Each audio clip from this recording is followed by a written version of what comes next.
Welcome to Cybertales channel, where we post weekly AskReddit compilations. Now, let's begin. What would women dislike most if they became men? Constantly worrying about not looking like a creep. Seriously, shit is exhausting. I'm a 5 feet 10 inches, 225 pounds muscular black dude. I know damn well that I'm probably the last person a woman, or anyone for that matter, wants to see walking behind them at night. I work in retail too, so there's times where I will walk around the store just to avoid walking behind women, just to make them feel better.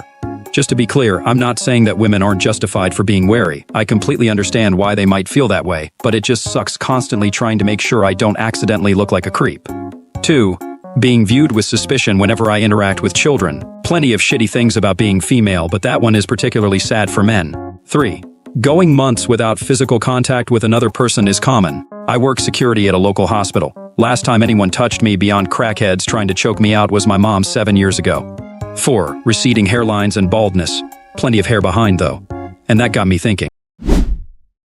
What's a terrible addiction that no one really mentions?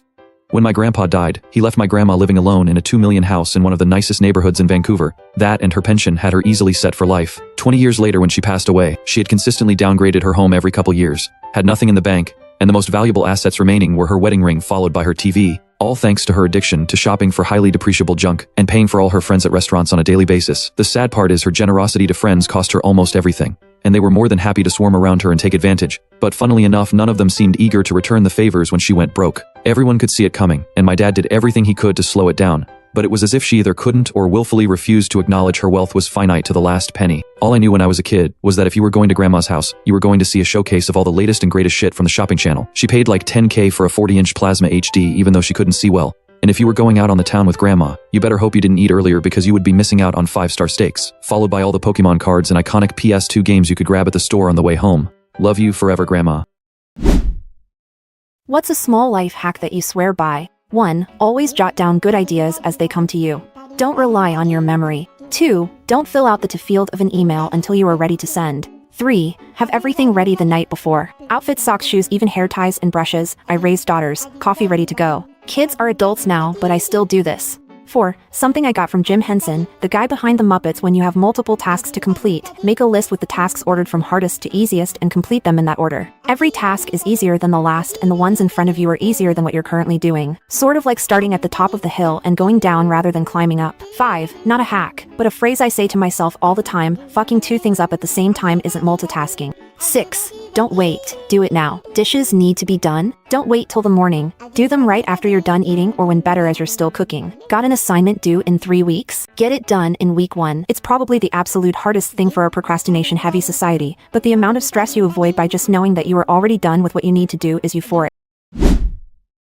What's a small life hack that you swear by? Part 2. 1. If you can't find it, clean your room. You'll find 10 things you didn't know you lost.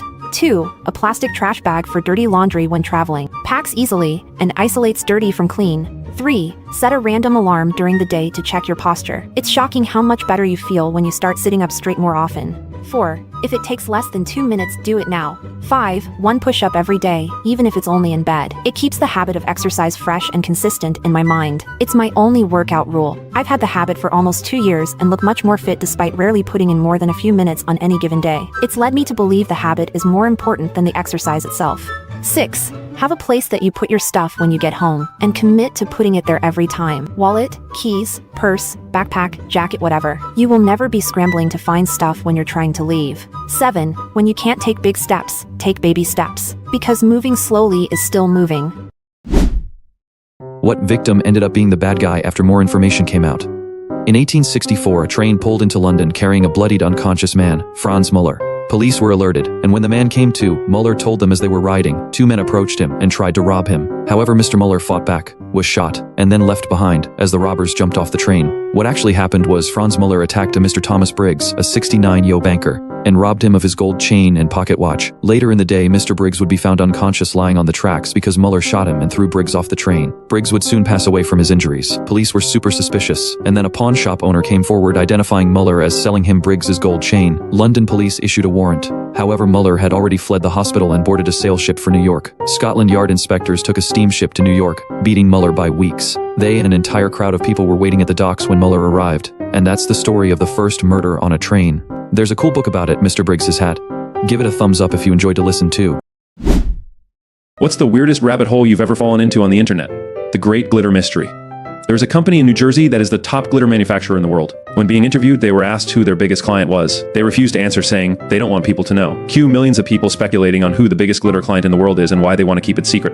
2. I found myself deeply invested in a conspiracy theory that Finland doesn't exist. There's an entire community of people who believe it's just a made-up landmass between Russia and Sweden. I don't even know how I got there. 3. Late 90s, someone had a website dedicated to worshipping squirrels, literal squirrels. Detailed rituals, altars with photos of squirrels, the works. 4. Going super deep on the history of a family I have no relation to on my ancestry because I couldn't find much about my own family. So I went back to 1600 on the Bennett family, checking church records from 400 years ago, etc. John Bennett, blacksmith, lived to be 92 and died in 1647. 5. One time, I fell into a YouTube vortex of people making miniature food. Tiny pancakes are surprisingly satisfying to watch. 6. Found a YouTube channel dedicated to reviewing different types of water. Not even bottled brands, just streams, rivers, and puddles around the world. Honestly, the passion was contagious.